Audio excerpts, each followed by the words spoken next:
अब देखो, अभी तक हम लोग क्या कवर कर चुके हैं? अभी तक हम लोग मैथमेटिकल टूल का पोर्शन क्या कर चुके हैं? कवर कर चुके हैं। अच्छा, जो मेरा इंट्रोडक्शन लेक्चर था वहां पे याद है हमने क्या बोला था? वहां पे हमने बोला था कि जो भी फिजिक्स है, फिजिक्स में हम करते क्या है? फिजिक्स में हम लोग स्टडी कर रहे हैं। किसकी स्टडी कर रहे हैं? फिजिक्स में हम स्टडी कर रहे हैं नेचर्स के लॉ की। तो हम पढ़ रहे हैं यहां पे लॉज ऑफ नेचर। फिर वहां मैंने क्या बोला था? ये मेरा इंट्रोडक्टरी लेक्चर था, जो फर्स्ट लेक्चर था उसमें हमने बात करी थी कि फिजिक्स हम पढ़ते क्यों हैं, पर्पस क्या है।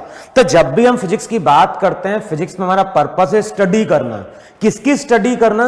नेचर्स के लॉ की। अब सबसे पहले हमें, अगर हमें नेचर्स के लॉ की स्टडी करनी है, तो सबसे पहले इन लॉस को हमें क्या करना है? डिस्क्राइब करना है। सबसे पहले हमें इन लॉस को क्या करना है? डिस्क्राइब करना है।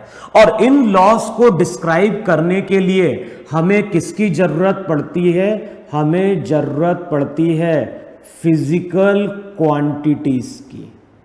देखो, यही बोला था नहीं बोला था वहां पे? फिजिक्स में हम लोग स्टडी कर रहे हैं नेचर्स के लॉ की।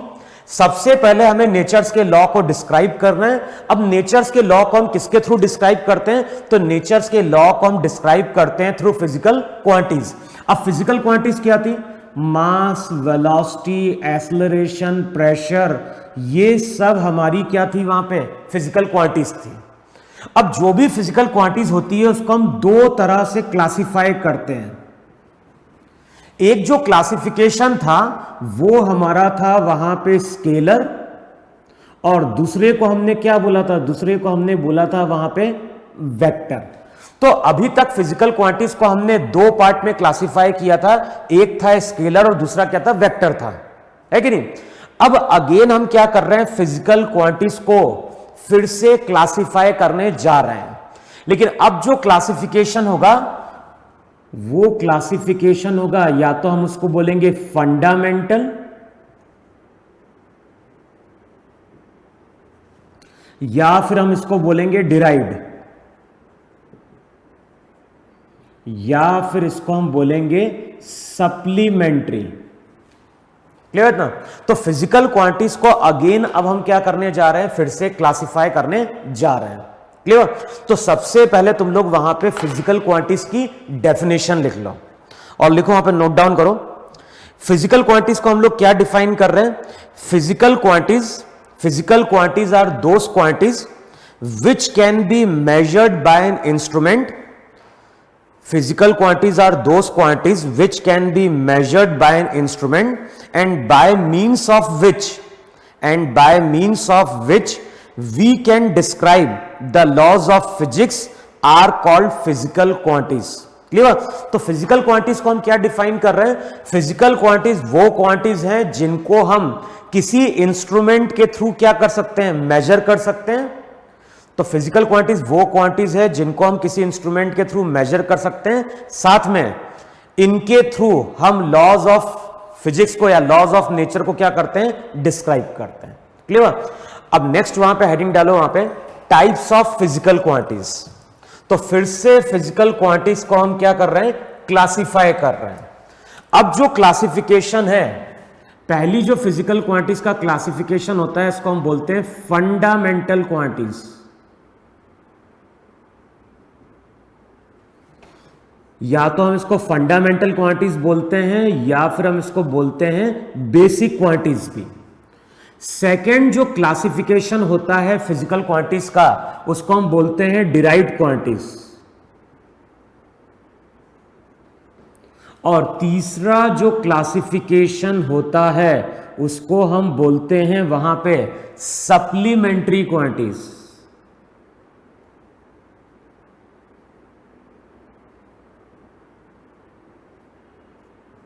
क्लियर? तो हमने क्या बोला? फिजिकल क्वांटिटीज वो क्वांटिटीज हैं जिनको हम किसी इंस्ट्रूमेंट के थ्रू मेजर कर सकते हैं, और इन्हीं के थ्रू हम फिजिक्स के लॉस को क्या करते हैं? एक्सप्लेन या फिर डिस्क्राइब करते हैं।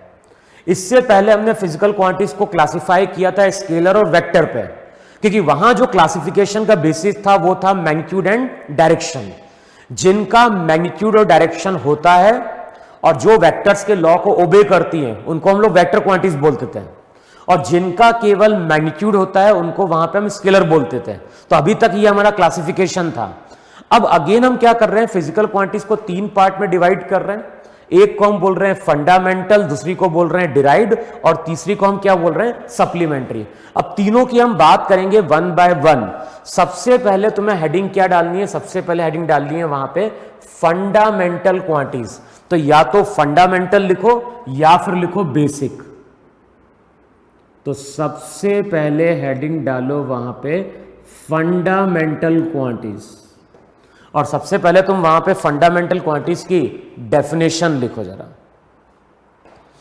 तो देखो, जो भी फंडामेंटल क्वांटिटीज है उसकी डेफिनेशन लिखो। डेफिनेशन बोले या फिर पॉइंट डाल के लिखो जरा।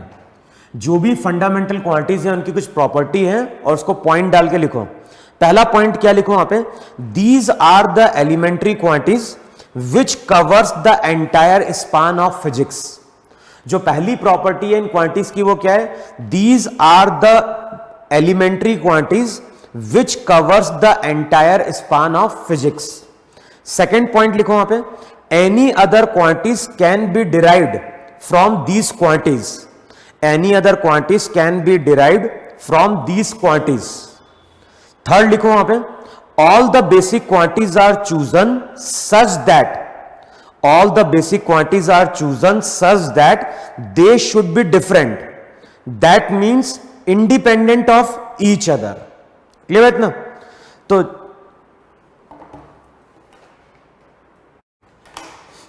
हम लोग कहां थे, मैंने क्या बोला था वहां पे कि जो भी फंडामेंटल क्वांटिटीज है, पहला जो क्लासिफिकेशन है वो है हमारी फंडामेंटल क्वांटिटीज, और फंडामेंटल क्वांटिटीज में कुछ पॉइंट डाल के लिखो। पहला पॉइंट क्या लिखा है वहां पे, these are the elementary quantities which covers the entire span of physics. ये फर्स्ट प्रॉपर्टी थी। सेकेंड प्रॉपर्टी मैंने क्या लिखवाई, any other quantities can be derived from these quantities. Third point क्या बोल रहा हूं, all the basic quantities are chosen such that they should be different, that means independent of each other. और main यही point है जिसकी हम बात कर रहे हैं वहां पर। अब देखो, जो भी फंडामेंटल क्वांटिटीज है, फर्स्ट पॉइंट हमने क्या डिफाइन किया कि जो भी फंडामेंटल क्वांटिटीज होंगी वो पूरे फिजिक्स को क्या करती है, कवर करती है ना। इन्हीं के थ्रू बाकी क्वांटिटीज को हम क्या करेंगे, आगे जाके एक्सप्रेस करेंगे। लेकिन किसी भी क्वांटिटीज को हम फंडामेंटल मान सकते हैं। कंडीशन क्या है कि जिसको भी हम फंडामेंटल माने वो दूसरे पे डिपेंड ना करे। जैसे मैं अगर बोलता हूं velocity v, velocity, displacement d, time t, मैंने 3 टर्म यूज करी, वेलोसिटी, डिस्प्लेसमेंट, टाइम। अब मैं अगर तुमसे बोलता हूं कि ये जो तीनों क्वांटिटीज हैं इनको हम फंडामेंटल बोल सकते हैं क्या?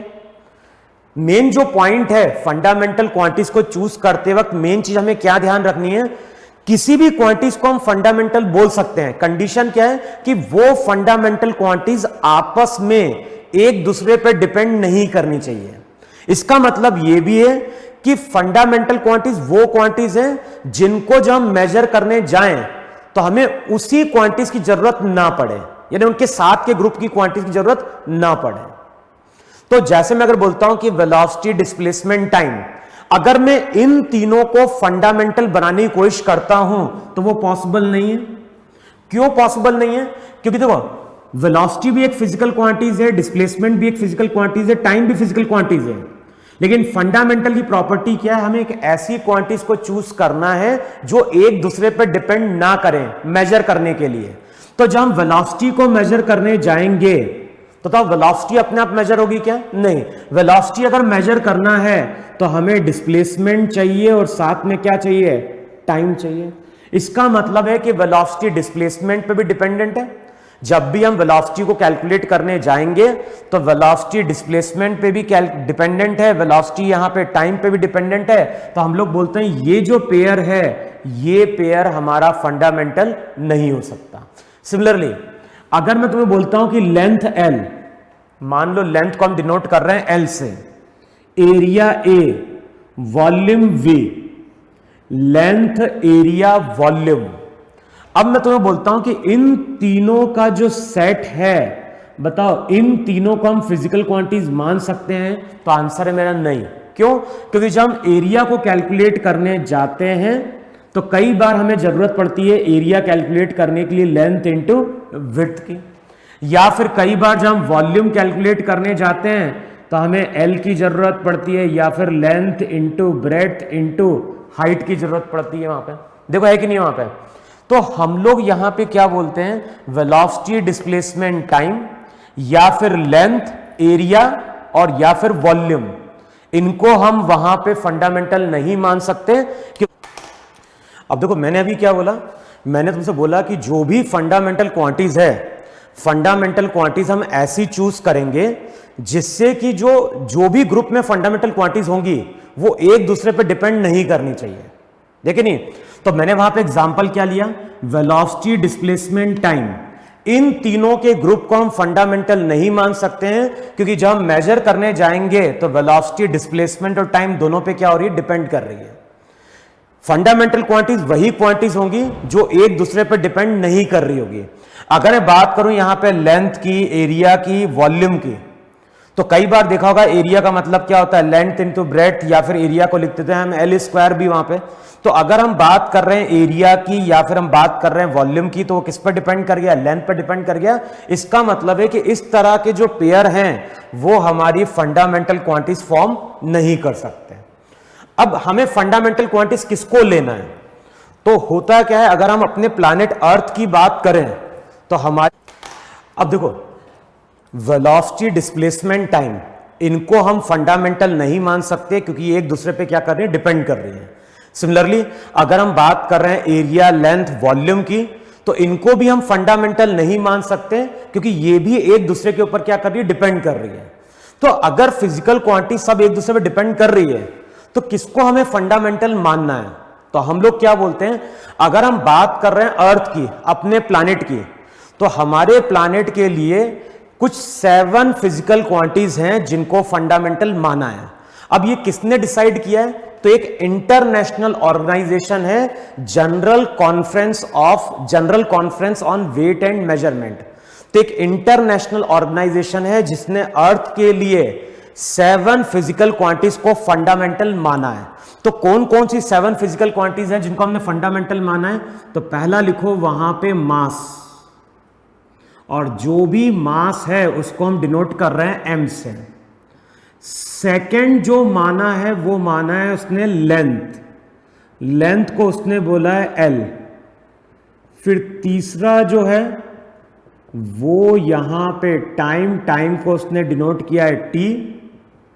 फिर वहां पे हो गया टेम्परेचर, और जो भी टेम्परेचर है, टेम्परेचर को उसने सिंबल यूज किया है के। फिर नेक्स्ट जो लिया उसने लिया है करंट, करंट को उसने क्या बोला है, एम्पेयर ए। तो मास, लेंथ, टाइम, टेम्परेचर, करंट। फिर नेक्स्ट है वहां पे ल्यूमिनस इंटेंसिटी,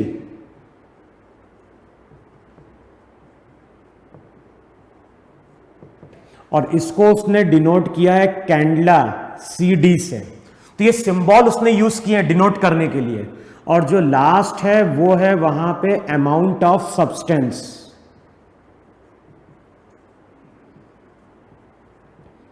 और जो भी अमाउंट ऑफ सब्सटेंस है इसको वहां पे बोलते हैं मोल। तो वहां पे डिनोट करने के लिए सिंबल क्या यूज किया गया है, मोल। क्लियर है ना?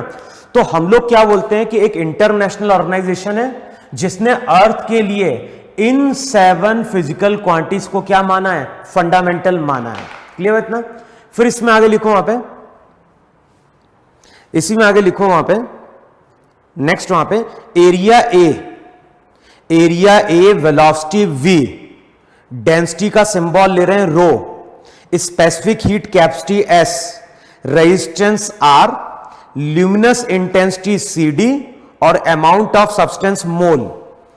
अब देखो अगेन मैं यहां पे क्या कर रहा हूं, कुछ मैंने टर्म्स डिफाइन करी हैं। ये भी मेरी क्या है, यहां पे 7 क्वांटिटीज मैंने लिए, area, velocity, density, specific heat, resistance, luminous intensity, मोल।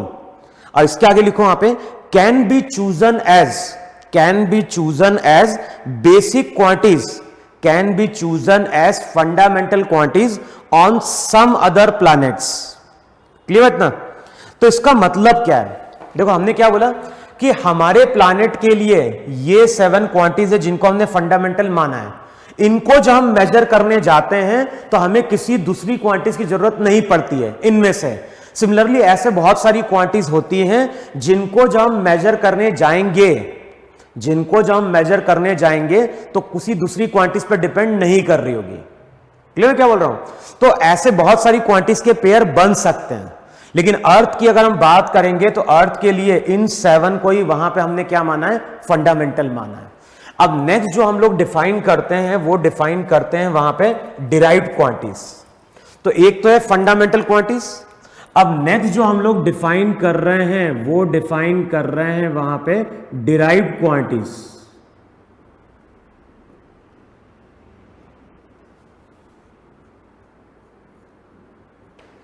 अब डिराइव्ड क्वांटिटीज को हम क्या बोलते हैं? तो हम बोलते हैं derived quantities are those quantities which can be denoted in the terms of fundamental quantities। तो हम लोग क्या बोलते हैं? डिराइव्ड क्वांटिटीज वो क्वांटिटीज हैं which can be represented in the form of fundamental quantities। Clear? तो फंडामेंटल क्वांटिटीज मेरी 7 है, और जब हम डिराइव्ड क्वांटिटीज की बात करेंगे तो वो सभी क्वांटिटीज डिराइव्ड हो जाएंगी जिनको हम फंडामेंटल के टर्म में क्या कर रहे होंगे? एक्सप्रेस कर रहे होंगे। जैसे मैं एक एग्जांपल लेता हूं, मान लो मैंने पहला एग्जांपल लिया वेलोसिटी।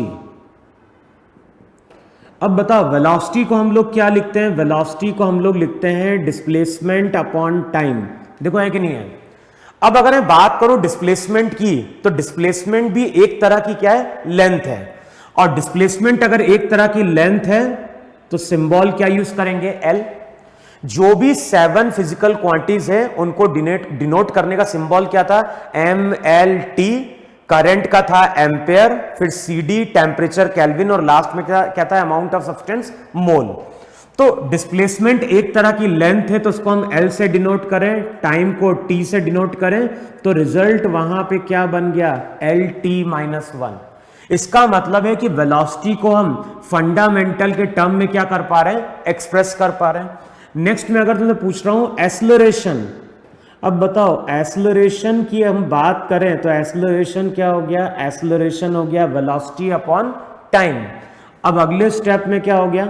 वेलोसिटी का एल टी माइनस 1 है, वेलोसिटी को हम रिप्रेजेंट कर रहे हैं एल टी माइनस 1 से, टाइम को किससे? टी से।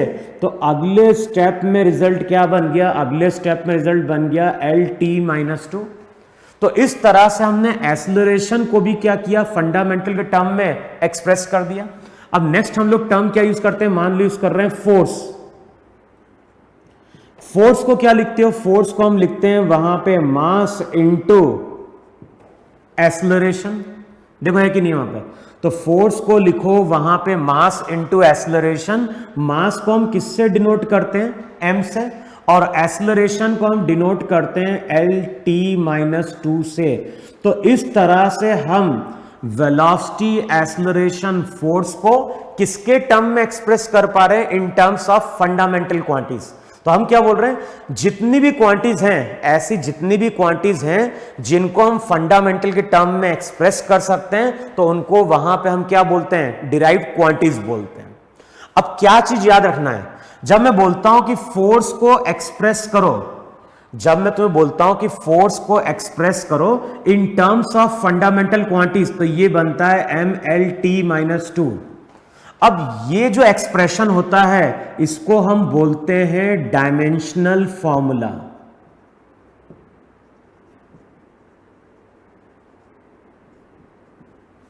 समझे?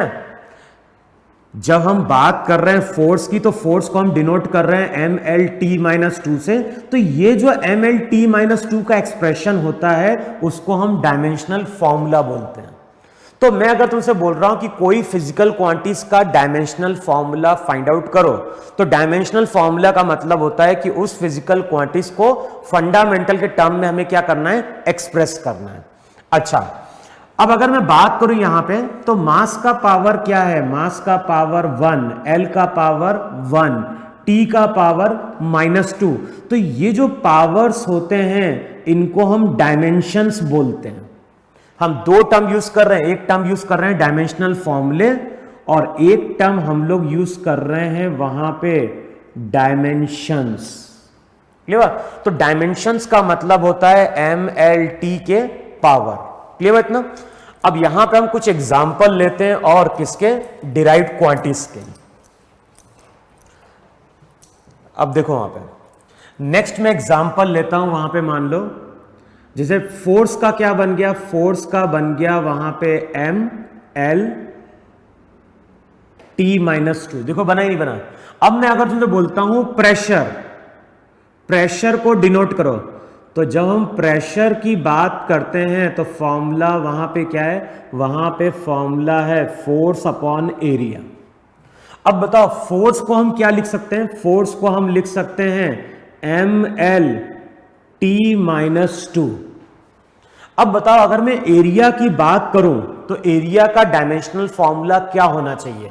तो देखो मान लो अगर मैंने यहां पे एक सर्कल लिया या फिर मैंने यहां पे क्या लिया, एक रेक्टेंगल लिया, तो इसकी लेंथ है, इसकी वहां पे विड्थ है, यहां पे अगर हम बात करें तो इसका क्या है, रेडियस r है। अब मैं अगर बात करूं यहां पे तो एरिया क्या हो गया, यहां पे एरिया हो जाएगा लेंथ इंटू ब्रेड्थ। देखो यही कि नहीं है एरिया की फॉर्म। देखो एक दो टर्म यूज करते हैं, जैसे यहां पे हम लिख रहे हैं ए, तो ए तो क्या है, एरिया को रिप्रेजेंट करने का सिंबल है। अगर हम बात कर रहे हैं फोर्स की तो फोर्स को हम रिप्रेजेंट कर रहे हैं F से, लेकिन जब हम बात कर रहे हैं MLT-2 की तो ये क्या है, डायमेंशनल फॉर्मूला है। अब मैं बात करूं यहां पे एरिया की, तो एरिया को हम लिखते हैं लेंथ इंटू ब्रेड्थ। लेंथ इसका डायमेंशनल फॉर्मूला क्या होता है, L। विड्थ भी एक तरह की लेंथ है तो उसका क्या हो जाएगा, उसका हो जाएगा L²। देखो है कि नहीं वहां पे। सिमिलरली अगर मैं सर्कल के एरिया की बात करूं तो फॉर्मूला क्या होता है, फॉर्मूला होता है πr²। अब मैं अगर पाई की बात कर रहा हूं तो पाई वहां पे कांस्टेंट है। कौन सा कांस्टेंट है, तो ध्यान रखना ये है मैथमेटिकल कांस्टेंट। और रूल ध्यान रखना है, जब भी हम मैथमेटिकल कांस्टेंट की बात करेंगे तो वो डायमेंशनलेस होता है। जब हम मैथमेटिकल कांस्टेंट की बात करते हैं तो डायमेंशनलेस होगा। डायमेंशनलेस का मतलब क्या हो गया, m की पावर 0, l की पावर 0, t की पावर 0, a की पावर 0, cd की पावर 0 और मोल की पावर 0। देखो ऐसा बोलो ही नहीं बोलोगे यहां पे, MLT/A/CD मोल और साथ में वहां पे था केल्विन, सबकी पावर 0 कर दो। तो मैंने तुमसे क्या बोला कि जब भी कोई मैथमेटिकल कांस्टेंट होगा तो वो डायमेंशनलेस होगा। वो डायमेंशनलेस है, इसका मतलब है कि अगर हम उसको एक्सप्रेस करने की कोशिश करेंगे तो सबके डायमेंशंस वहां पे क्या हो जाएंगे, 0 हो जाएंगे। और सबके डायमेंशन अगर 0 हो गए तो ये पूरी वैल्यू क्या हो जाएगी, 1 हो जाएगी। समझ में? कांस्टेंट दो होते हैं, एक कांस्टेंट मैथ्स का होता है, एक कांस्टेंट फिजिक्स का होता है। अभी हम बात कर रहे हैं मैथ्स के कांस्टेंट की। तो जब हम मैथ्स के कांस्टेंट की बात करते हैं तो डायमेंशनलेस होता है, उसके कोई डायमेंशन नहीं होते हैं।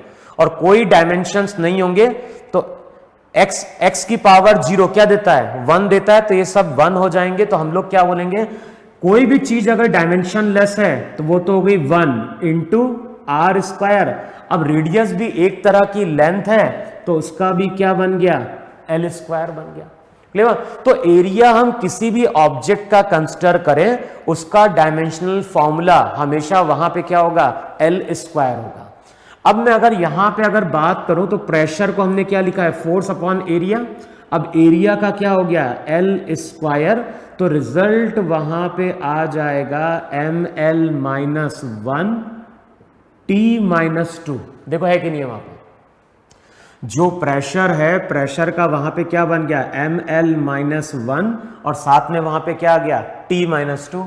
सिमिलरली नेक्स्ट टर्म लिखो वहां पे मोमेंटम।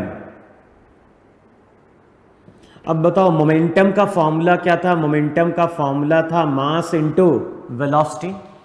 अब मास को हम किससे डिनोट करते हैं, मास को हम डिनोट करते हैं m से, वेलोसिटी को LT-1 से। फिर देखो नेक्स्ट टर्म लिखो वहां पे वर्क। जब हम वर्क की बात करते हैं तो वर्क को हम लिखते हैं फोर्स इनटू डिस्प्लेसमेंट। फोर्स का डायमेंशनल फॉर्मूला ml(t-2), डिस्प्लेसमेंट का L। तो अगर हम वर्क की बात करें तो वर्क का डायमेंशनल फॉर्मूला होता है ml²t-2। और ध्यान है, ये डायमेंशनल फॉर्मूला याद होना चाहिए कि बहुत जगह में फोर्स की जरूरत पड़ती है। तो फोर्स का डायमेंशनल फॉर्मूला होता है ml(t-2). वर्क की अगर हम बात करेंगे तो उसका डायमेंशनल फॉर्मूला हो जाएगा ml²t-2। फिर बात करो वहां पे नेक्स्ट लिखो वहां पे स्ट्रेस। और ध्यान रखना, जब भी हम डायमेंशनल फॉर्मूला कैलकुलेट करने जा रहे हैं तो डायमेंशनल फॉर्मूले का मतलब होता है कि उस क्वांटिटीज को हमें फंडामेंटल के टर्म में क्या करना है, एक्सप्रेस या फिर डिनोट करना है। ये मतलब है कि नहीं है? अब देखो, अगर मैं बात कर रहा हूं स्ट्रेस की तो मैंने क्या बोला है, किसी भी फिजिकल क्वांटिटीज को हम फंडामेंटल के टर्म में एक्सप्रेस कर सकते हैं। कंडीशन क्या है, हमें फॉर्मूला मालूम होना चाहिए। तो जैसे जैसे हम 11th में फिजिक्स में आगे बढ़ते हैं, 12th में आगे बढ़ते हैं, तो हमें सभी फिजिकल क्वांटिटीज के फॉर्मूले मालूम चलना स्टार्ट होते हैं। और जैसे जैसे फॉर्मूला मालूम होगा उसी तरह से हम सबके डायमेंशनल फॉर्मूले क्या कर लेंगे, कैलकुलेट कर लेंगे। अब जैसे हम बात करें स्ट्रेस की, तो स्ट्रेस का फॉर्मूला होता है फोर्स अपॉन एरिया। अगर हम बात करें किसकी, स्ट्रेस की, तो स्ट्रेस को हम लिखते हैं फोर्स अपॉन एरिया। अब फोर्स को क्या लिखोगे, फोर्स को हम लिखते हैं ml(t-2), एरिया क्या हो गया L²। तो रिजल्ट क्या बन गया, रिजल्ट बन गया ml-1t-2। देखो है कि नहीं है? अब यहां से नेक्स्ट पॉइंट निकल के आ रहा है। नेक्स्ट पॉइंट क्या निकल के आ रहा है कि हमारे पास कुछ फिजिकल क्वांटिटीज ऐसी होगी जिसका डायमेंशनल फॉर्मूला सेम हो सकता है। समझ में? ऐसा जरूरी नहीं है कि हर फिजिकल क्वांटिटीज का अलग अलग डायमेंशनल फॉर्मूला होता है। मोस्ट ऑफ द केस में तो होता ही है, लेकिन कुछ फिजिकल क्वांटिटीज ऐसी होती हैं जिनका डायमेंशनल फॉर्मूला वहां पे क्या है, सेम है। क्लियर है ना? तो अगर हम बात कर रहे हैं प्रेशर की या फिर हम बात कर रहे हैं स्ट्रेस की, तो दोनों फिजिकल क्वांटिटीज अलग अलग हैं, लेकिन दोनों का डायमेंशनल फॉर्मूला क्या है, सेम है। इसको हम ऐसे ही समझ सकते हैं कि अगर हम इस यूनिवर्स की बात करें, वर्ल्ड की बात करें, तो ऐसा कोई जरूरी नहीं है कि कोई पर्टिकुलर जो नाम है वो किसी एक पर्सन का है। जैसे मैं अगर बोल रहा हूं कि राम है, तो राम को जरूरी नहीं कि केवल एक ही लड़के का नाम हो सकता है। इस दुनिया में ऐसे हजारों लड़के हो सकते हैं जिनका नाम वहां पे क्या हो सकता है, राम हो सकता है। क्लियर? तो सेम चीज यहां पे है। ऐसी बहुत सारी फिजिकल क्वांटिटीज हो सकती हैं जिनका डायमेंशनल फॉर्मूला क्या होगा, सेम होगा। अब देखो, अगर हम बात करें वहां पे पोटेंशियल एनर्जी की, तो रिजल्ट याद होगा, पोटेंशियल एनर्जी का हम लोग फॉर्मूला यूज करते थे mgh। ध्यान है, ये फॉर्मूला है, ये डायमेंशनल फॉर्मूला नहीं है, ये फिजिक्स में फॉर्मूला है। डायमेंशनल फॉर्मूले का मतलब है कि इसको हम एक्सप्रेस कर रहे हैं in terms of 7 fundamental quantities. अब बताओ, मास को क्या बोलोगे, मास को तुम बोलोगे m। g वहां पे एक्सेलरेशन है, और एक्सेलरेशन का क्या होता है, L(t-2). हाइट एक तरह से लेंथ है, तो रिजल्ट क्या निकल के आता है, रिजल्ट आता है ml²t-2। सिमिलरली अगर मैं बात कर रहा हूं किसकी, अगर मैं बात कर रहा हूं काइनेटिक एनर्जी की, तो काइनेटिक एनर्जी को हम लोग क्या लिख सकते हैं, काइनेटिक एनर्जी को हम लिख सकते हैं ½ mv²। अब हाफ तो क्या है, मैथमेटिकल कांस्टेंट है, तो ये तो डायमेंशनलेस है। मास का m, वेलोसिटी को हम लिखेंगे L(t-1) का होल स्क्वायर, तो रिजल्ट हो जाएगा ml²t-2। समझ में? तो अब देखो, यहां पे पोटेंशियल एनर्जी, काइनेटिक एनर्जी या फिर हम वर्क की बात करें, तीनों का डायमेंशनल फॉर्मूला वहां पे क्या है, सेम है। फिर नेक्स्ट कुछ और फॉर्मूले लिखो वहां पे।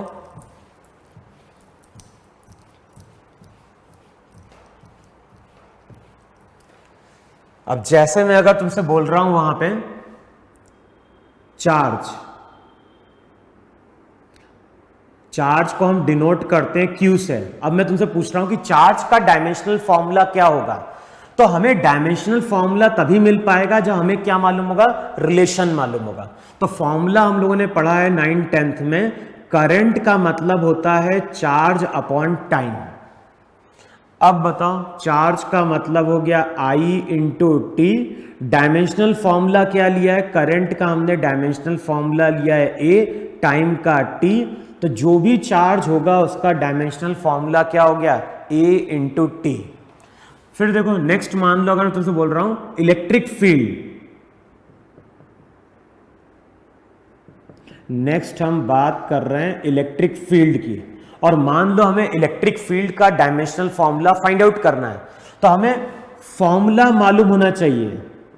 और इलेक्ट्रिक फील्ड का फॉर्मूला तुम लोग आगे पढ़ोगे, वहां पे होता है force per unit charge. Force का डायमेंशनल फॉर्मूला होता है mL/t-2, चार्ज का क्या हो गया at, तो रिजल्ट वहां पे क्या बन गया, रिजल्ट बन गया mL a⁻⁻1 इंटू t⁻⁻3। देखो यही इलेक्ट्रिक फील्ड इंटेंसिटी का डायमेंशनल फॉर्मूला है कि नहीं वहां पे। सिमिलरली अगर मैं बात कर रहा हूं पोटेंशियल की, और ध्यान ना, जब भी हम डायमेंशनल फॉर्मूला कैलकुलेट करने जाएंगे, फॉर्मूला हम कोई सा भी यूज कर सकते हैं। इलेक्ट्रिक फील्ड का डायमेंशनल फॉर्मूला अगर फाइंड आउट करना है तो कोई दूसरा फॉर्मूला भी यूज किया जा सकता है। फॉर्मूला कोई सा भी यूज करोगे, लेकिन डायमेंशनल फॉर्मूला जो रहेगा वो हमेशा क्या होगा, सेम निकल के आएगा। किसी भी चीज को अगर हम कैलकुलेट करने जा रहे हैं, कोई भी फिजिकल क्वांटिटीज का डायमेंशनल फॉर्मूला कैलकुलेट करने जा रहे हो, तो हम फॉर्मूला कोई सा भी यूज कर सकते हैं। फॉर्मूला कोई सा भी यूज करोगे, लेकिन डायमेंशनल फॉर्मूला क्या होगा, सेम निकल के आएगा। जैसे अगर बात करूं पोटेंशियल की, तो पोटेंशियल कैलकुलेट करने का एक फॉर्मूला होता है E=V/d। E होता है इलेक्ट्रिक फील्ड, D वहां पे क्या होता है, डिस्टेंस। तो जो पोटेंशियल होगा वो हो जाएगा E इंटू डी। E का मतलब क्या हो गया, E का मतलब हो गया mLa-1t⁻⁻3, ये तो हो गया E। और D डिस्टेंस को हम किससे डिनोट कर दें, L से, तो रिजल्ट वहां पे हो जाएगा mL² a-1t⁻⁻3। अब मैंने क्या बोला, पोटेंशियल को इस फॉर्मूले से भी कैलकुलेट कर सकते हैं। एक फॉर्मूला ये भी होता है कि वर्क डन होता है चार्ज इनटू पोटेंशियल। तो अगर मैं इस फॉर्मूले को यूज करने जाऊं तो पोटेंशियल का मतलब हो गया work done per unit charge. Work done का मतलब था फोर्स इनटू डिस्प्लेसमेंट। तो वहां पे चेक करो, फॉर्मूला था mL²t-2। Q का क्या होता है, Q का होता है वहां पे A इंटू टी। तो रिजल्ट अगेन क्या बन गया, mL² a⁻⁻1 t⁻⁻3। तो ये तुम्हारा वहां पे क्या हो गया, डायमेंशनल फॉर्मूला हो गया। समझ में? तो मैंने पॉइंट यही बोला है, किसी भी फिजिकल क्वांटिटीज का डायमेंशनल फॉर्मूला कैलकुलेट करने की कोशिश कर रहे हो तो हमें रिलेशन मालूम होना चाहिए। इस रिलेशन को यूज करो या फिर इस रिलेशन को यूज करो, उससे कोई फर्क नहीं पड़ेगा, डायमेंशनल फॉर्मूला हमारा क्या होगा, सेम निकल के आएगा। फिर देखो कुछ क्वांटिटीज ऐसी हैं जिनको हम यूज करते हैं। एक टर्म हम यूज करते हैं इंपल्स, और इंपल्स भी हम बात कर रहे हैं लीनियर। अब ऐसे तो डायमेंशनल फॉर्मूले बहुत सारी क्वांटिटीज के निकाल सकते हैं, लेकिन मेनली हम उनकी बात कर रहे हैं जो हम फिजिक्स में जनरली यूज करते हैं। अब जब हम इंपल्स की बात करते हैं तो इंपल्स का फॉर्मूला होता है फोर्स इनटू टाइम। अब बताओ फोर्स को क्या लिखोगे, फोर्स को लिखोगे वहां पे mL/t-2, और टाइम का कितना हो गया, t। तो डायमेंशनल फॉर्मूला क्या बन गया, डायमेंशनल फॉर्मूला बन गया mL/t-3। देखो है कि नहीं वहां पे, इंपल्स जो होता है, इंपल्स का फॉर्मूला होता है फोर्स इनटू टाइम। क्लियर है ना? फिर देखो वहां पे,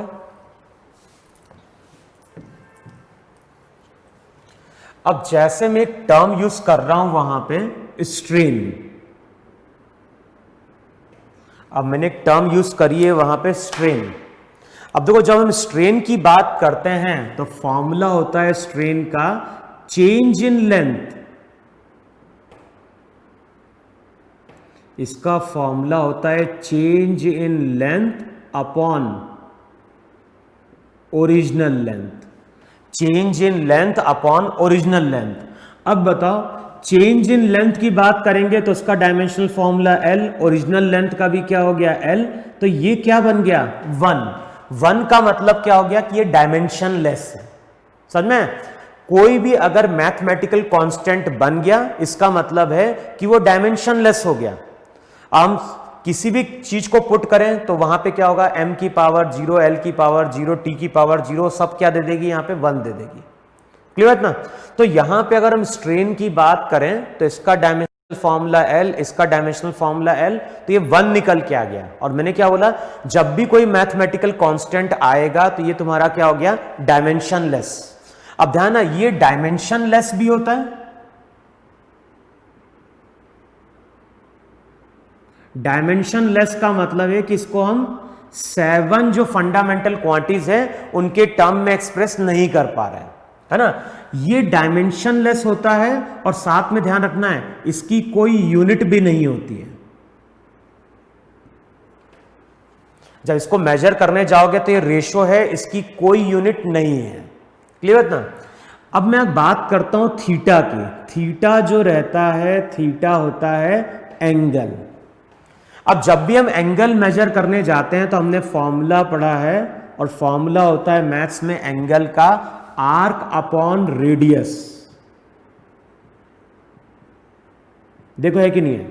जब हम आर्क की बात करें तो आर्क भी एक तरह की लेंथ है, और अगर हम बात करें रेडियस की तो रेडियस भी एक तरह की क्या है, लेंथ है। तो फिर से ये क्या निकल के आ गया 1। इसका मतलब है कि ये जो एंगल थीटा होगा वो अगेन डायमेंशनलेस होगा।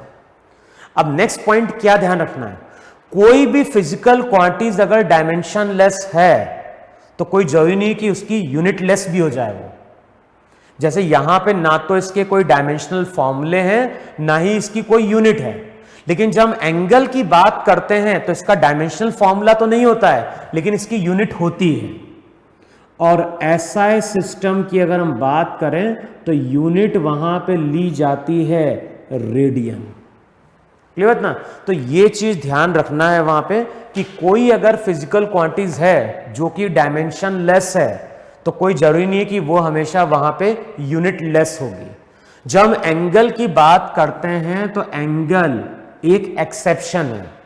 एंगल एक्सेप्शन क्यों बोल रहे हैं?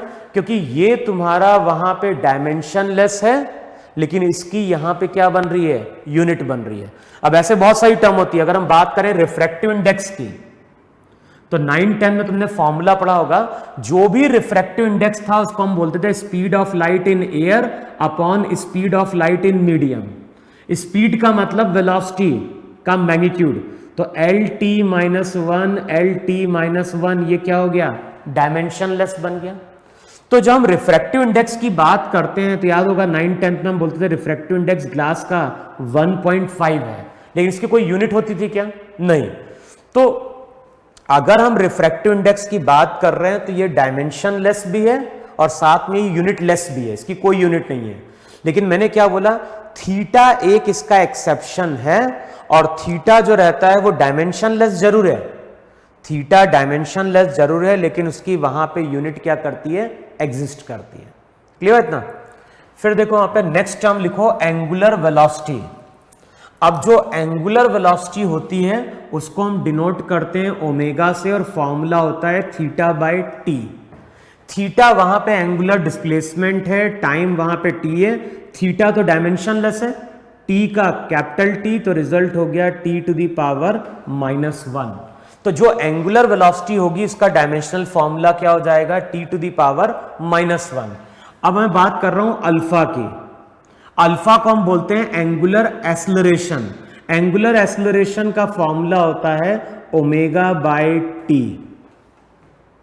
जिस तरह से हम बोलते हैं ना एक्सेलरेशन को v बाय टी, ये सब सर्कुलर मोशन में पढ़ोगे। अल्फा को हम बोलते हैं ओमेगा बाय टी।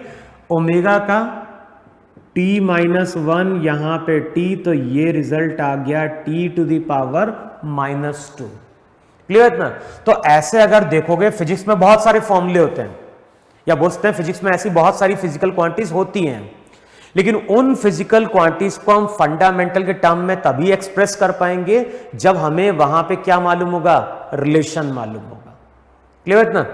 अब तुम लोग करना क्या है, तुम लोगों को वहां पे डायमेंशनल फॉर्मूला कैलकुलेट करना है कैपेसिटेंस का। फॉर्मूला क्या यूज करना है? फॉर्मूला यूज करना है Q इक्वल्स टू CV। तो C वहां पे क्या होता है? C वहां पे कैपेसिटेंस होता है और कैपेसिटेंस को हम वहां पे लिखते हैं Q/V। क्लियर? तो कैपेसिटेंस का डायमेंशनल फॉर्मूला तुम्हें फाइंड आउट करना है और तुम लोग अब करोगे क्या? तुम लोग वहां पे चार्ज का डायमेंशनल फॉर्मूला पहले ही कैलकुलेट कर चुके हैं, तो चार्ज का डायमेंशनल फॉर्मूला प्लेस करना, पोटेंशियल का डायमेंशनल फॉर्मूला प्लेस करना और कैलकुलेट करना कैपेसिटर का डायमेंशनल फॉर्मूला क्या है। और ध्यान, आईआईटी में इस तरह का क्वेश्चन आ चुका है पहले, तो कई बार उसमें डायमेंशनल फॉर्मूला उसने कैलकुलेट करने के लिए बोला है। या फिर कुछ क्वेश्चन ऐसे भी आ चुके हैं कि 4 ऑप्शन थे, वहां पे कुछ पेयर बने हुए थे और पूछता है कि कौन से पेयर में डायमेंशनल फॉर्मूला वहां पे क्या है? सेम है। अच्छा, एक फॉर्मूला और देखो, टॉर्क। जो भी टॉर्क होता है उसका फॉर्मूला होता है फोर्स इनटू डिस्प्लेसमेंट। फोर्स को हम क्या बोलते हैं? फोर्स को हम बोलते हैं mLT-2। डिस्प्लेसमेंट क्या हो गई? डिस्प्लेसमेंट हो गई एक तरह की लेंथ। तो रिजल्ट क्या हो जाएगा? रिजल्ट हो जाएगा mL²T-2। और ध्यान है, ये डायमेंशनल फॉर्मूला किससे सिमिलर है? वर्क से। वर्क का फॉर्मूला क्या था? अच्छा, टॉर्क का फॉर्मूला होता है फोर्स इनटू परपेंडिकुलर डिस्टेंस और वर्क का फॉर्मूला होता है फोर्स इनटू डिस्प्लेसमेंट। तो टॉर्क को हम बोलते हैं फोर्स इनटू परपेंडिकुलर डिस्टेंस, तो उसका डायमेंशनल फॉर्मूला आ गया mL²T-2। वर्क डन की जब हम बात करते हैं तो हम बोलते हैं फोर्स इनटू डिस्प्लेसमेंट। डिस्प्लेसमेंट का डायमेंशनल फॉर्मूला L, तो अगेन क्या हो गया? mL²T-2। तो टॉर्क और वर्क दोनों के डायमेंशनल फॉर्मूले वहां पे क्या होते हैं? सेम होते हैं। क्लियर है इतना?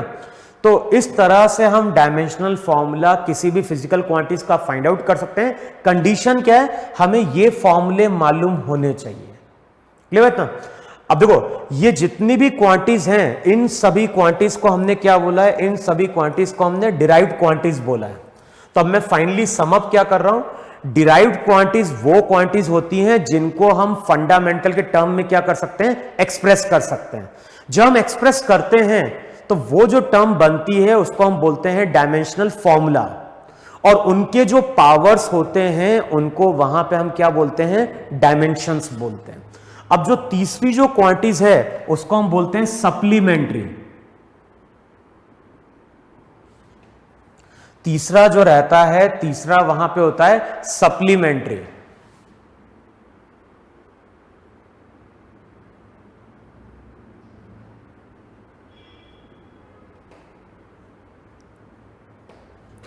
अब सप्लीमेंट्री को हम क्या डिफाइन कर रहे हैं? सप्लीमेंट्री में वहां पे 2 फिजिकल क्वांटिटीज हैं। फंडामेंटल में 7 फिजिकल क्वांटिटीज हैं। डिराइव्ड वो क्वांटिटीज थी जिनको हम फंडामेंटल के टर्म में एक्सप्रेस कर सकते हैं। और सप्लीमेंट्री क्या है? सप्लीमेंट्री मेरी 2 क्वांटिटीज हैं। इस कैटेगरी में 2 क्वांटिटीज हैं। एक होता है प्लेन एंगल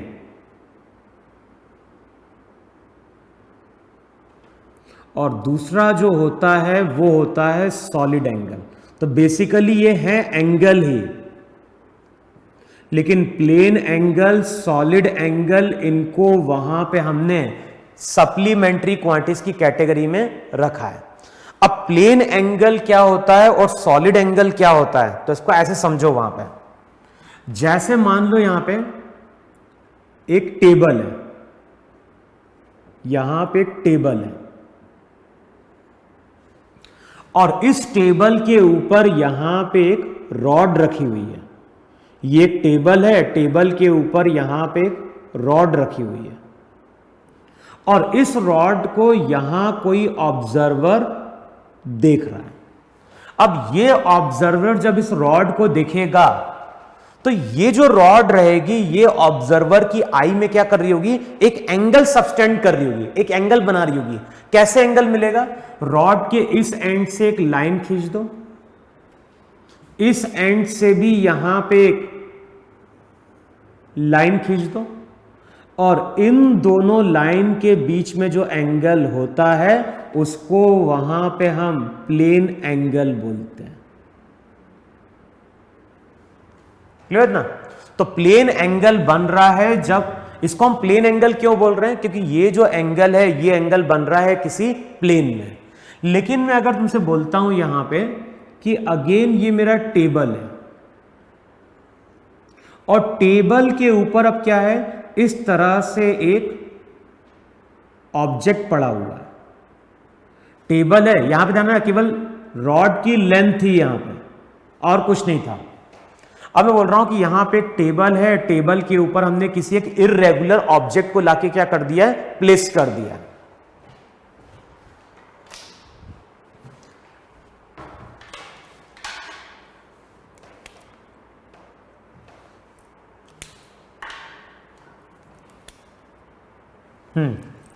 तो जो भी टेबल है, अब टेबल के ऊपर हमने क्या किया, इस तरह से एक इररेगुलर ऑब्जेक्ट को लाके वहां पे क्या किया है, प्लेस किया है। और यहां पे कहीं एक ऑब्जर्वर है। अब मैं अगर तुमसे पूछता हूं कि ये जो ऑब्जेक्ट है, ये ऑब्जेक्ट ऑब्जर्वर की आई पे कितना एंगल बना रहा है, तो कैसे मिलेगा एंगल? ये जो ऑब्जेक्ट होगा, इसके हर पॉइंट से यहां पे एक लाइन ड्रॉ करते जाओ। और ध्यान ना, ये अब क्या होगा, ये स्पेस में आ रहा होगा। ये जो डायग्राम रहेगा ना, ये डायग्राम वहां पे क्या होगा, स्पेस में आ रहा होगा। अब इसका भी एंगल बनेगा, इसका भी एंगल बनेगा, आपस में भी एंगल बनेगा, लेकिन ये जो पूरा एरिया बनता है, ये एरिया यहां पे एंगल सबटेंड करता है। जैसे यहां पे क्या था, यहां पे इस तरह की एक आर्क बनी थी। अगर मैं यहां पे ऑब्जर्वर की आई को सेंटर मान लूं और यहां पे एक सर्कल ड्रॉ कर दूं, तो हम क्या बोलेंगे, यहां पे इस सर्कल की एक आर्क है जिसने यहां पे क्या किया है, कुछ एंगल सबटेंड किया है। तो प्लेन एंगल का मतलब होता है आर्क ने कितना एंगल बनाया वहां पे, वो प्लेन एंगल था। लेकिन यहां पे जब हम बात कर रहे हैं तो ये एक ऑब्जेक्ट है। इस ऑब्जेक्ट की अगर हम बात करें तो ये ऑब्जेक्ट यहां पे इस तरह से एक एरिया बना रहा होगा और ये एरिया ऑब्जर्वर की आईज पे क्या कर रहा होगा, एंगल सबटेंड कर रहा होगा, और इसी को वहां पे हम लोग सॉलिड एंगल बोलते हैं। अब इसको हम ज्यादा डिटेल में नहीं पढ़ेंगे कि जब हम क्लास 12th में जाते हैं तब वहां पे हम सॉलिड एंगल पूरे डिटेल में पढ़ते हैं। अभी केवल क्या ध्यान रखना है, फंडामेंटल क्वांटिटीज 7 होती है, सप्लीमेंट्री क्वांटिटीज 2 होती है, और बाकी जो भी क्वांटिटीज हैं वो सभी हमारी क्या है, डिराइव्ड क्वांटिटीज हैं, क्योंकि हम उनको वहां पे एक्सप्रेस कर सकते हैं in terms of fundamental quantities. Clear बात ना? अब नेक्स्ट हेडिंग डालो वहां पे, डायमेंशनल फॉर्मूले of physical constant. Dimensional formula of physical constant. अब देखो, कांस्टेंट भी मैंने क्या बोला, जब भी हम बात करेंगे कांस्टेंट की तो कांस्टेंट 2 होते हैं। एक कांस्टेंट होता है मैथ्स का और एक जो कांस्टेंट होता है वो कांस्टेंट होता है किसका, फिजिक्स का। तो नेक्स्ट मैंने क्या हेडिंग डाली, dimensional formula of physical constant. तो कई बार हम लोग फिजिक्स में भी कांस्टेंट की बात करते हैं। जैसे मैं पहला फॉर्मूला लिखता हूं, दो पार्टिकल के बीच में लगने वाला जो ग्रेविटेशनल फोर्स होता है उसका फॉर्मूला होता है Gm1m2/r²। देखो है कि नहीं वहां पे, अगर हमारे पास दो पार्टिकल हैं, दो पार्टिकल का मास है और दोनों के बीच में डिस्टेंस r है, तो ये दोनों के बीच में लगने वाला क्या होता है, ग्रेविटेशनल फोर्स होता है। अब F वहां पे फोर्स है, m1 m2 मास है, r डिस्टेंस है, और G जो रहता है वो तुम्हारा वहां पे क्या होता है, वो होता है ग्रेविटेशनल कांस्टेंट। तो इसको हम बोल रहे हैं ग्रेविटेशनल कांस्टेंट। ये मैथ्स का कांस्टेंट नहीं है, फिजिक्स का कांस्टेंट है। तो अगर मुझे ग्रेविटेशनल कांस्टेंट का डायमेंशनल फॉर्मूला फाइंड आउट करना है तो मैं लिखूंगा Fr² m1 m2। अब बताओ फोर्स का डायमेंशनल फॉर्मूला क्या है, ml t-2। r तो एक तरह की लेंथ है तो ये हो गया L² यहां पे हो जाएगा m स्क्वायर। तो जो भी ग्रेविटेशनल कांस्टेंट होता है उसका डायमेंशनल फॉर्मूला हो जाएगा m की पावर -1, l की पावर 3 और t की पावर -2। देखो है कि नहीं वहां पे, m की पावर -1, l की पावर 3, t की पावर -2। तो यही हमारा यहां पे क्या है, डायमेंशनल फॉर्मूला है किसका, ग्रेविटेशनल कांस्टेंट का। फिर नेक्स्ट लिखो वहां पे, नेक्स्ट हम बात कर रहे हैं किस फॉर्मूले की, हम बात कर रहे हैं एनर्जी ऑफ अ फोटोन। और जब भी हम किसी फोटोन की एनर्जी की बात करते हैं, इसको हम E से डिनोट कर रहे हैं और उसका फॉर्मूला होता है H इंटू न्यू। अब E जो है, E तो एनर्जी है और जो न्यू है, न्यू वहां पे होती है फ्रीक्वेंसी। ये जो H होता है, इस H को हम बोलते हैं प्लैंक्स कांस्टेंट। H जो है, H वहां पे क्या है, प्लैंक्स कांस्टेंट है। अब मुझे बताना है कि इस प्लैंक्स कांस्टेंट का डायमेंशनल फॉर्मूला क्या है। तो याद होगा, फ्रीक्वेंसी को हम लोग F से भी डिनोट करते हैं, फ्रीक्वेंसी को न्यू से भी डिनोट करते हैं, और फॉर्मूला होता है फ्रीक्वेंसी का 1 अपॉन टाइम पीरियड। देखो है कि नहीं है, तो फ्रीक्वेंसी का मतलब होता है 1 अपॉन टाइम पीरियड। तो ये तुम्हारा वहां पे क्या बन गया, t⁻⁻1 बन गया।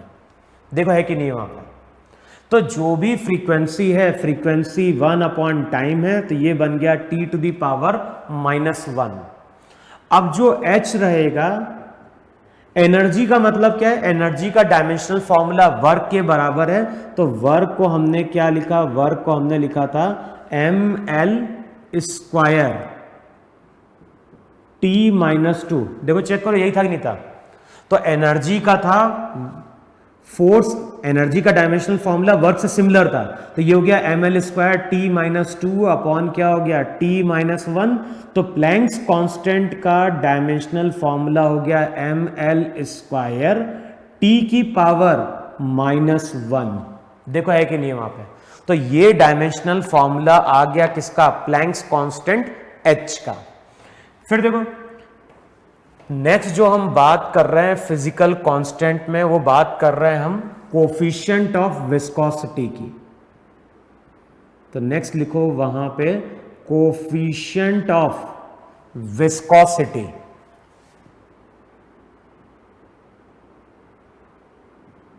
Coefficient of viscosity. अब मुझे अगर कोफिशिएंट ऑफ विस्कोसिटी का डायमेंशनल फॉर्मूला फाइंड आउट करना है, ध्यान है ये फिजिक्स का कांस्टेंट है, तो मुझे पहले रिलेशन मालूम होना चाहिए। और आगे पढ़ोगे, रिलेशन जो होता है वो होता है F equals to eta A into dV/dy होता है। या फिर एक फॉर्मूला ये भी होता है फोर्स का 6π∗RV। तो ये दो फॉर्मूले हैं जहां पे कोफिशिएंट ऑफ विस्कोसिटी हम क्या करते हैं, यूज करते हैं। अब इस फॉर्मूले को अगर यूज करोगे, 6π तो मैथमेटिकल कांस्टेंट है, तो वो तो डायमेंशनलेस हो गया। ईटा हो जाएगा F अपॉन 6πRV। फोर्स का क्या था, फोर्स का था mLT-2, 6π का 1, रेडियस एक तरह की लेंथ है, वेलोसिटी का LT-1। अब सबको ऊपर लेके चले जाओगे तो रिजल्ट हो जाएगा m। एक L कैंसल आउट होगा, तो ml-1 इंटू t⁻⁻1। देखो चेक करो इतना आ रहा है कि नहीं आ रहा। तो ये तुम्हारा कोफिशिएंट ऑफ विस्कोसिटी का क्या होगा, डायमेंशनल फॉर्मूला होगा। फिर नेक्स्ट लिखो, जो डायमेंशनल फॉर्मूला हमें कैलकुलेट करना है, नेक्स्ट लिखो वहां पे। नेक्स्ट हम बात कर रहे हैं किसकी, गैस कांस्टेंट की, और उसके लिए हम लोग फॉर्मूला यूज करते हैं PV इक्वल्स टू nRT। तो आगे तुम लोग पढ़ोगे फिजिक्स में, फिजिक्स में ही पढ़ोगे, केमिस्ट्री में भी फॉर्मूला पढ़ोगे। P वहां पे प्रेशर होता है, V वहां पे वॉल्यूम है, N वहां पे नंबर ऑफ मोल्स है, R जो रहता है, R को हम बोलते हैं यूनिवर्सल गैस कांस्टेंट। तो P प्रेशर है, V वॉल्यूम है, N वहां पे नंबर ऑफ मोल्स हैं और T वहां पे टेम्परेचर है। अब हमें मालूम है प्रेशर का डायमेंशनल फॉर्मूला क्या था, तो याद है प्रेशर को हमने लिखा था वहां पे फोर्स अपॉन एरिया, तो था mLT-2/L²। देखो यही था नहीं था वहां पे। तो प्रेशर की जगह हम लोग क्या लिख सकते हैं, प्रेशर की जगह हम लोग लिख सकते हैं mL-1T-2। देखो है कि नहीं वहां पे, mL-1T-2। वॉल्यूम का मतलब क्या हो गया, वॉल्यूम का मतलब L3। N वहां पे मोल्स हैं, मोल्स का मतलब अमाउंट ऑफ सब्सटेंस, तो इसके लिए डायमेंशनल फॉर्मूला क्या है, मोल। R का हमें फाइंड आउट करना है, टेम्परेचर का केल्विन के। तो अगर मैं R का डायमेंशनल फॉर्मूला कैलकुलेट करने जा रहा हूं तो ये हो जाएगा M, यहां पे हो जाएगा L²। देखो चेक करो बन रहा है कि नहीं बन रहा है। mL², प्रेशर हो गया फोर्स अपॉन एरिया, तो यहां पे हो जाएगा mL²T-2। ये इधर जाएगा तो ये बन जाएगा मोल की पावर -1 K की पावर -1। यही हमारा वहां पे डायमेंशनल फॉर्मूला है किसका, यूनिवर्सल गैस कांस्टेंट R का। क्लियर। तो मैथ्स के अगर कांस्टेंट होंगे, मैथ्स का अगर कांस्टेंट है तो उसका डायमेंशनल फॉर्मूला वहां पे क्या हो जाएगा, 0 हो जाएगा। लेकिन फिजिक्स में अगर कांस्टेंट है तो उसका वहां पे डायमेंशनल फॉर्मूला बनेगा। क्लियर है ना। अब नेक्स्ट वहां पे तुम लोग हेडिंग डालो, और नेक्स्ट हेडिंग डालो वहां पे सम, या ऐसी हेडिंग डालो वहां पे फीचर्स ऑफ डायमेंशनल फॉर्मूला। तो नेक्स्ट यहां पे हम बात कर रहे हैं डायमेंशनल फॉर्मूले के फीचर्स के। तो फर्स्ट फीचर्स लिखो। फर्स्ट फीचर क्या है, suppose in any quantity, suppose in any quantity L plus alpha term is coming, suppose in any formula L plus alpha term is coming, where L is length, where L is length, as length can be added, as length can be added only with a length, so alpha should also be a kind of length, hence its dimension should be L। Clear है ना। इसका मतलब क्या है वहां पे समझो यार, ये फर्स्ट प्रॉपर्टी है किसकी, डायमेंशनल फॉर्मूले की। मैंने क्या बोला, मैंने तुमसे बोला कि मान लो कभी हम एक फॉर्मूला लिखते हैं और फॉर्मूला लिखते हैं L प्लस अल्फा, और इस फॉर्मूले में L क्या रिप्रेजेंट कर रहा है, L रिप्रेजेंट कर रहा है लेंथ। अब कभी ऐसा देखा होगा, अगर मैं तुमसे बोलता हूं 2 kg, हमारे पास कोई ऑब्जेक्ट है, और अगर मैं 2 kg की बात कर रहा हूं तो 2 kg वहां पे क्या है, मास है। तो अगर हमारे पास कोई ऑब्जेक्ट है, मान लो उसका मास कितना है, 2 kg है। अब मैं तुमसे बोलता हूं 4 मीटर पर सेकेंड, तो 4 मीटर पर सेकेंड क्या हो गई, वेलोसिटी हो गई। अब बताओ इससे पहले कभी फिजिक्स में हमने कोई ऐसा ऑपरेशन परफॉर्म किया था क्या, अभी तक, अभी तक जब भी हम फिजिक्स पढ़ते आ रहे हैं 9, 10 तक, तो कभी हमने ऐसा किया था क्या कि मास के साथ हमने वेलोसिटी ऐड करी थी, नहीं, कभी हम ऐसा नहीं करते हैं। हम लोग हमेशा क्या बोलते हैं, सेम फिजिकल क्वांटिटीज के साथ सेम फिजिकल क्वांटिटीज ऐड होती है, या फिर सेम फिजिकल क्वांटिटीज के साथ सेम फिजिकल क्वांटिटीज वहां पे क्या होती है, सबट्रैक्ट होती है। इसका मतलब है मास के साथ मास ऐड होगा। 2 kg मास है तो 2 kg मास के साथ 6 kg मास हम क्या कर सकते हैं, ऐड कर सकते हैं, या 2 kg मास में से हम 1 kg मास को क्या कर सकते हैं, सबट्रैक्ट कर सकते हैं। तो प्रॉपर्टी क्या है, सेम फिजिकल क्वांटिटीज के साथ सेम फिजिकल क्वांटिटीज ही क्या होती है, ऐड या सबट्रैक्ट होती हैं। मास के साथ कभी भी वेलोसिटी हम ऐड नहीं कर सकते। तो ये जो प्रॉपर्टी है, यही प्रॉपर्टी को हमने यूज किया है। तो मैंने फर्स्ट पॉइंट क्या बोला, फर्स्ट पॉइंट बोला वहां पे सेम फिजिकल क्वांटिटीज के साथ सेम फिजिकल क्वांटिटीज ही क्या होती हैं, ऐड या सबट्रैक्ट होती हैं। इसका मतलब है कि L अगर एक तरह की लेंथ है तो अल्फा भी एक तरह की लेंथ होनी चाहिए, और अल्फा अगर एक तरह की लेंथ है तो उसका डायमेंशनल फॉर्मूला L होना चाहिए। अच्छा, कई बार इसको हम ऐसे भी लिख सकते हैं, m की पावर 0, l की पावर 1, t की पावर 0 भी, क्योंकि m की पावर 0 1 बन जाएगा, t की पावर 0 1 बन जाएगा, l वहां पे क्या हो गया 1 हो गया। मान लो कभी मैंने ऐसा लिखा f माइनस बीटा, और मैं बोल रहा हूं f एक तरह का फोर्स है, तो अब तुम क्या बोलोगे? तुम बोलोगे फोर्स के साथ फोर्स ही वहां पे क्या होगा, सबट्रैक्ट होगा।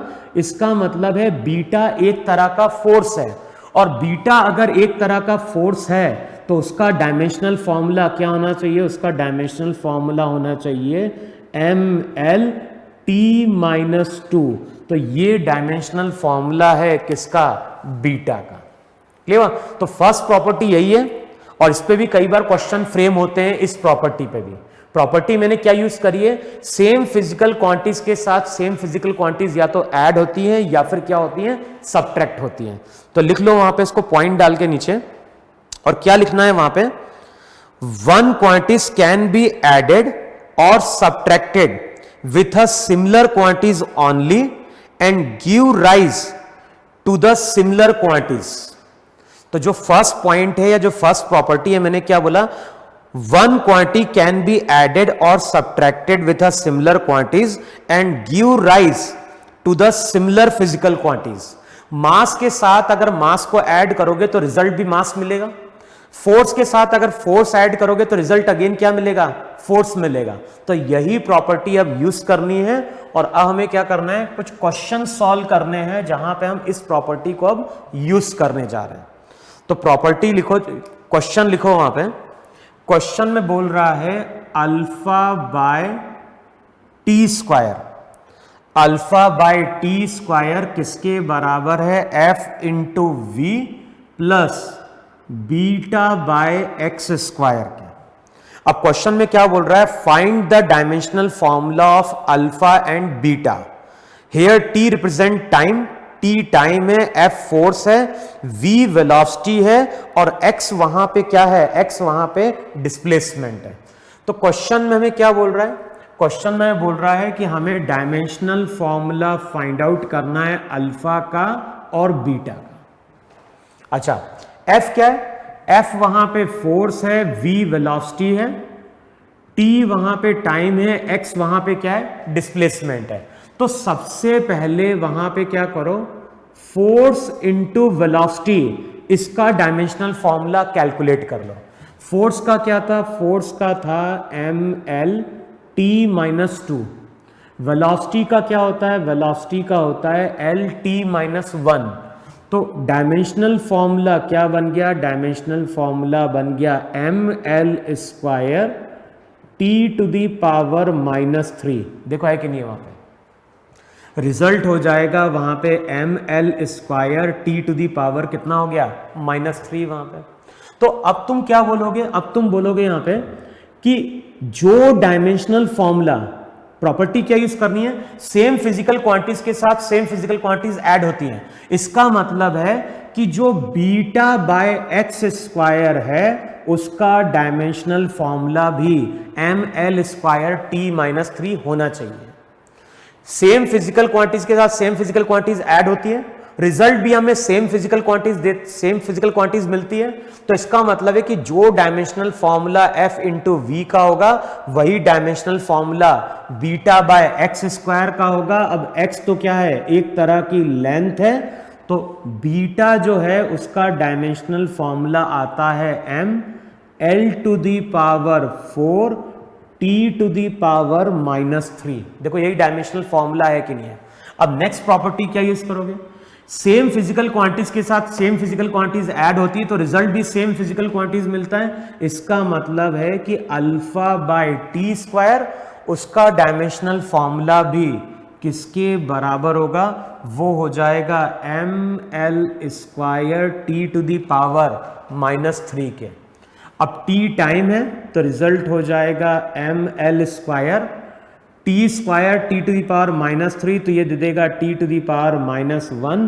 तो ये डायमेंशनल फॉर्मूला आ गया किसका? अल्फा और बीटा का। क्लियर है इतना? तो यहां पे हमने फर्स्ट प्रॉपर्टी क्या करी है? यूज करी है। लिखो वहां पे अब आगे। नेक्स्ट क्वेश्चन लिखो वहां पे, for n moles of gas, for n moles of gas wonder wall equation is, एक फॉर्मूला दिया है और फॉर्मूला दिया है वंडर वॉल इक्वेशन का, ये केमिस्ट्री में पढ़ते हैं। फॉर्मूला दिया है वहां पे P minus A by V square into V minus B equals to क्या हो गया, इक्वल्स टू हो गया nRT। क्लियर है इतना? अब क्वेश्चन में क्या बोल रहा है, find the dimensions of A and B। Question में ये भी गिवन है, P वहां पे प्रेशर है, V वहां पे वॉल्यूम है, R तुम्हारा गैस कांस्टेंट है और T तुम्हारा वहां पे क्या है, T तुम्हारा वहां पे टेम्परेचर है। और हमें डायमेंशनल फॉर्मूला कैलकुलेट करना है। किसका डायमेंशनल फॉर्मूला कैलकुलेट करना है, हमें डायमेंशनल फॉर्मूला ए और बी का वहां पे कैलकुलेट करना है। अब कैसे कैलकुलेट करेंगे, तो प्रॉपर्टी क्या यूज करनी है, वी यहां पे वॉल्यूम है और हमें मालूम है वॉल्यूम के साथ वॉल्यूम ही सब्ट्रैक्ट होगा। इसका मतलब है कि B एक तरह का वॉल्यूम है और B एक तरह का वॉल्यूम है, तो उसका डायमेंशनल फॉर्मूला क्या हो जाएगा, L क्यूब हो जाएगा। क्लियर है ना? अच्छा, ये प्रेशर है कि नहीं, अब प्रॉपर्टी यूज करो, प्रेशर के साथ क्या चीज ऐड होती है, प्रेशर ऐड होता है, इसका मतलब है कि A बाय वी स्क्वायर, इसका डायमेंशनल फॉर्मूला प्रेशर के बराबर होगा। प्रेशर को हमने बोला था फोर्स अपॉन एरिया, तो चेक करना वहां पे बना था ml minus 1t minus 2, force का mlt minus 2 divided by L square, तो ये बना था ml minus 1t to the power minus 2। अब अगले स्टेप में क्या बोलोगे, वॉल्यूम का होता है L क्यूब और इसका स्क्वायर है, तो चेक करो ये L की पावर 6 हो गया कि नहीं हो गया वहां पे। अब यहां से जो A रहेगा, A का डायमेंशनल फॉर्मूला निकलेगा m into L to the power 5 into T to the power minus 2। Clear है ना? तो फर्स्ट प्रॉपर्टी हमारी क्या निकल के आई, फर्स्ट प्रॉपर्टी हमारी यही निकल के आई है कि सेम फिजिकल क्वांटिटीज के साथ सेम फिजिकल क्वांटिटीज ऐड होगी या सब्ट्रैक्ट होगी और रिजल्ट भी हमें क्या मिलेगा, रिजल्ट भी हमें सेम फिजिकल क्वांटिटीज मिलेगी। अब नेक्स्ट प्रॉपर्टी यूज करो, जो नेक्स्ट प्रॉपर्टी वो हम लोग क्या डिफाइन कर रहे हैं, तो देखो जब हम बात करते हैं वहां पे थीटा की, तो याद है थीटा को हम लोग क्या डिफाइन करते थे, थीटा को हम डिफाइन करते थे आर्क अपॉन रेडियस।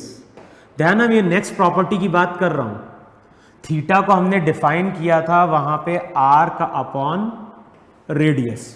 देखो है कि नहीं है, अब आर्क भी एक तरह की लेंथ है, रेडियस भी एक तरह की लेंथ है, तो मैंने क्या बोला, मैंने बोला थीटा डायमेंशनलेस है। क्या होता? अच्छा, अब आते हैं हम साइन थीटा पे। बताओ साइन थीटा का फॉर्मूला क्या होता है, साइन थीटा का फॉर्मूला होता है परपेंडिकुलर अपॉन हाइपोटेनियस, अगर हम एक राइट एंगल ट्रायंगल की बात कर रहे हैं। अब बताओ परपेंडिकुलर की बात करें, बेस की बात करें या हाइपोटेनियस की बात करें, तो ये सभी एक तरह की लेंथ है और ये सभी अगर एक तरह की लेंथ है तो डायमेंशनल फॉर्मूला अगेन क्या हो गया, 1 हो गया। सिमिलरली अगर मैं बात करूं किसकी, अगर मैं बात करूं कॉस थीटा की, तो कॉस थीटा होता है बेस अपॉन हाइपोटेनियस, तो ये भी क्या हो गया, डायमेंशन लेस हो गया। इसका मतलब है कि हम ऐसा बोलते हैं साइन। अब ये चीज ध्यान रखना है, जब भी हम साइन के साथ कोई टर्म लिखेंगे तो वो टर्म मेरी एंगल होती है। हम कोई भी फॉर्मूला लिख रहे हैं और वहां पे साइन कॉस आ गया, तो उसके साथ की जो आगे वाली टर्म रहती है वो टर्म मेरी क्या होती है, एंगल होती है। और एंगल हमेशा क्या है, डायमेंशन लेस है। तो हम लोग क्या बोलते हैं, हम लोग बोलते हैं कि साइन के साथ वाली जो टर्म है वो डायमेंशन लेस है। साइन के साथ वाली टर्म डायमेंशन लेस है, इसलिए एंटायर जो टर्म रहती है वो एंटायर टर्म हमारी डायमेंशन लेस हो जाती है। क्लियर ना? जब मैंने बोला sine theta, cos theta, tan theta, cot theta, तो मैंने क्या बोला, साइन के साथ वाली टर्म अगर डायमेंशन लेस है तो पूरी टर्म हमारी वहां पे क्या होती है, डायमेंशन लेस हो जाती है। सिमिलरली अगर मैं तुमसे बोलता हूं log 2, log 2 इसका बेस e नेचुरल लॉग है। अब आगे देखोगे मैथ्स में कि जो log 2 होता है उसकी वैल्यू 0.693 होती है। log 2 की वैल्यू जो होती है, log 2 की वैल्यू वहां पे होती है 0.693। तो हम लोग क्या बोलते हैं, 2 क्या है, 2 कांस्टेंट है। log 2 भी क्या बन गया, 2 वहां पे कांस्टेंट है। कांस्टेंट का मतलब क्या हो गया, डायमेंशन लेस। तो 2 अगर डायमेंशन लेस होगा तो लॉग वाली टर्म भी हमारी क्या बन गई, डायमेंशन लेस बन गई। तो नेक्स्ट रिजल्ट क्या ध्यान रखना है, नेक्स्ट रिजल्ट ध्यान रखना है कि लॉग के साथ वाली टर्म डायमेंशन लेस होती है। लॉग के साथ जो भी टर्म होगी बेसिकली कोई कांस्टेंट होगा मैथ्स का, तो लॉग के साथ वाली टर्म अगर डायमेंशन लेस है तो ये पूरी लॉग टर्म भी क्या हो गई, डायमेंशन लेस हो गई। सिमिलरली e की पावर, e की e एक्सपोनेंट है, ये भी एक कांस्टेंट होता है 2.732। तो ध्यान ना, e के साथ जो पावर होती है वो भी क्या होती है, एक कांस्टेंट होती है। तो ये अगर डायमेंशन लेस है तो ये पूरी टर्म भी वहां पे क्या हो जाती है, डायमेंशन लेस हो जाती है। क्लियर। तो सेकंड प्रॉपर्टी यही है, sign theta, cos theta, log या फिर e, इनके साथ जो भी टर्म है वो टर्म डायमेंशन लेस है, तो ये पूरी एंटायर टर्म भी क्या होती है, डायमेंशन लेस हो जाती है। अब जो नेक्स्ट क्वेश्चन है वहां पे हम इसी प्रॉपर्टी को अब क्या कर रहे हैं, यूज कर रहे हैं।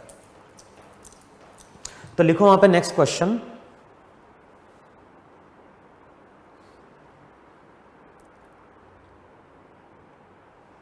इस स्टेटमेंट को चाहो तो लिख लो। स्टेटमेंट क्या लिखना है, whatever comes in sine या कॉस या फिर लॉग या फिर e की पावर, तो हम लोग क्या बोलते हैं, whatever comes in sine is dimensionless, so the entire sine वाली टर्म क्या हो जाती है, डायमेंशन लेस हो जाती है।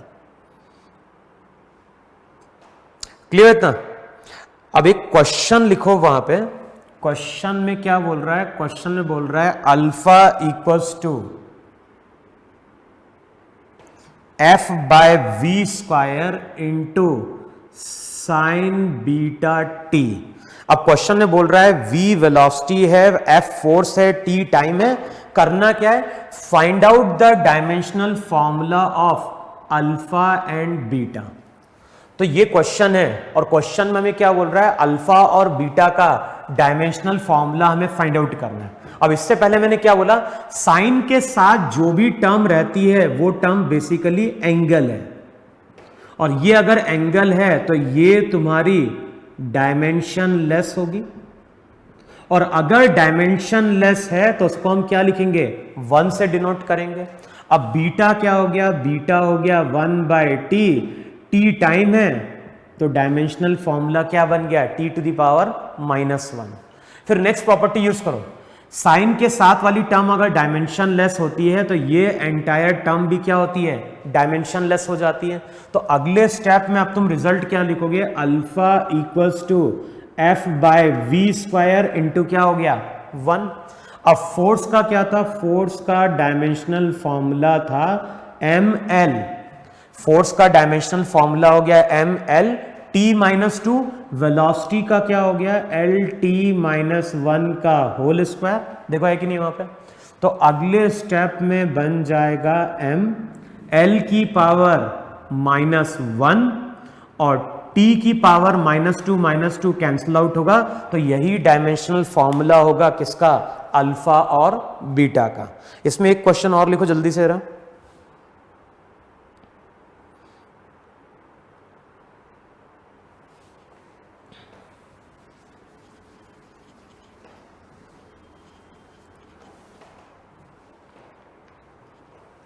लिखो।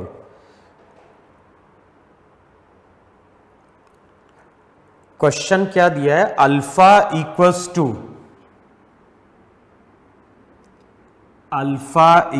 To F V square, alpha equals to F V square by beta square into log of 2 pi beta upon V square, 2 pi beta upon V square, where F is force, V is velocity. Find out the dimensional formula of alpha and beta. तो हमें dimensional फॉर्मूले किसके find out करने हैं? Dimensional फॉर्मूले हमें alpha और beta के फाइंड आउट करने हैं. अब प्रॉपर्टी हमें क्या यूज करनी है? प्रॉपर्टी हमें यूज करनी है वहां पे कि लॉग के साथ जो भी टर्म होती है वो डायमेंशनलेस होती है. तो ये जो पूरी टर्म है, ये पूरी टर्म डायमेंशनलेस है. तो अगले स्टेप में हम क्या लिखेंगे? 2 पाई बीटा वी स्क्वायर 1 के बराबर. 2 पाई तो मैथमेटिकल कांस्टेंट है, तो beta equals to V square. V का मतलब क्या होता है? L T minus 1. V velocity है और उसका स्क्वायर. तो अगले स्टेप में हो जाएगा एल का स्क्वायर टी की पावर -2. देखो यही बीटा है कि नहीं वहां? अच्छा, अब हमने ये भी बोला कि लॉग के साथ वाली टर्म अगर डायमेंशनलेस होगी तो एंटायर टर्म हमारी क्या हो गई? डायमेंशनलेस हो गई. तो अगले स्टेप में alpha equals to F V square upon क्या हो गया? Beta square into 1. फोर्स का डायमेंशनल फॉर्मूला था M L T minus 2. Velocity का एल टी माइनस 1 का होल स्क्वायर अपॉन बीटा का क्या होगा? बीटा का हो गया एल स्क्वायर टी माइनस 2 का होल स्क्वायर. देखो है कि नहीं वहां पे? अब क्या करना है? सब टर्म को वहां पे ऊपर लेके जाओ और चेक कर लो. तो यहां से हमें अल्फा का डायमेंशनल फॉर्मूला मिल जाता है. क्लियर है ना? तो आज हम लोगों ने क्या क्या चीजें डिस्कस करी? आज एक तो हमने डिस्कस करी क्लासिफिकेशन ऑफ फिजिकल क्वांटिटीज. अभी तक हमने फिजिकल क्वांटिटीज को क्लासिफाई किया था स्केलर और वेक्टर के फॉर्म में. अब हमने क्लासिफाई किया उसको किसके फॉर्म में? फंडामेंटल, डिराइव्ड और सप्लीमेंट्री के फॉर्म में. फिर हमने कुछ के फॉर्मूले, कुछ के डायमेंशनल फॉर्मूले कैलकुलेट किए और लास्ट में हमने कुछ प्रॉपर्टीज लिखवाई. पहली प्रॉपर्टी क्या लिखवाई? सेम फिजिकल क्वांटिटीज के साथ सेम फिजिकल क्वांटिटीज ऐड होगी या सब्ट्रैक्ट होगी, रिजल्ट भी सेम फिजिकल क्वांटिटीज निकल के आएगा. और नेक्स्ट मैंने क्या बोला? साइन के साथ वाली टर्म, लॉग के साथ वाली टर्म या ई के साथ वाली जो टर्म होती है, पावर वाली टर्म, वो जीरो, वो डायमेंशनलेस होती है. तो एंटायर टर्म हमारी वहां पे क्या बन जाती है? डायमेंशनलेस बन जाती है. क्लियर है ना? तो अब तुम लोगों का काम क्या है? मॉड्यूल में जाओगे तो मॉड्यूल में बहुत सारे क्वेश्चन हैं जहां पे हमें डायमेंशनल फॉर्मूले क्या करने? कैलकुलेट करने. अभी जब तुम लोग डायमेंशनल फॉर्मूला कैलकुलेट करोगे तो बुक में या नेट पे हमेशा फॉर्मूला चेक करते जाना कि कौन से फॉर्मूले से हम डायमेंशनल फॉर्मूला क्या करें? डिराइव करें. कि डायमेंशनल फॉर्मूला हम तभी निकाल पाएंगे जब हमें उसका फॉर्मूला मालूम हो. जैसे मैं अगर तुमसे बोलता हूं कि यार डायमेंशनल फॉर्मूला फाइंड आउट करो किसका? रेजिस्टेंस का. अब रेजिस्टेंस का डायमेंशनल फॉर्मूला हम तभी फाइंड आउट कर पाएंगे ना जब हमें इसका फॉर्मूला मालूम होगा. तो फॉर्मूला अगर नहीं मालूम है तो नेट पे या फिर 11th-12th की बुक में चेक करना और फॉर्मूला वहां पे होता है ओम्स लॉ का V equals to I R. V potential difference, I current, R resistance. तो यहां से हमें रेजिस्टेंस का डायमेंशनल फॉर्मूला मिल जाएगा. तो अगर फॉर्मूला नहीं मालूम है तो वो तुम्हें 11th-12th की बुक से लेना पड़ेगा. क्लियर है ना? तो जितने भी क्वेश्चन दिए हैं डायमेंशनल फॉर्मूले के अब तुम्हें सॉल्व करने हैं अभी. लेकिन अभी टॉपिक कंप्लीट नहीं हुआ है. इसमें एक और क्लास आएगी और जो नेक्स्ट क्लास आएगी वहां पे हम डायमेंशनल फॉर्मूले के एप्लीकेशंस देखेंगे या यूजेस देखेंगे. अभी तक हमने बात करी प्रॉपर्टीज की, अब हम बात करेंगे इनके यूजेस की. इनका फायदा क्या है, क्यों हम डायमेंशनल फॉर्मूले पढ़ रहे हैं. तो नेक्स्ट जो क्लास रहेगी उसमें हम बात करेंगे डायमेंशनल फॉर्मूले के यूजेस की. लेकिन उससे पहले जितने भी फॉर्मूले हैं डायमेंशनल फॉर्मूले वो सब तुम लोग निकाल के देखना. क्लियर है ना? तो मैं इसको एंड कर रहा हूं और अब तुम लोगों को ये सब चीजें क्या करनी है? रिवाइज करनी है.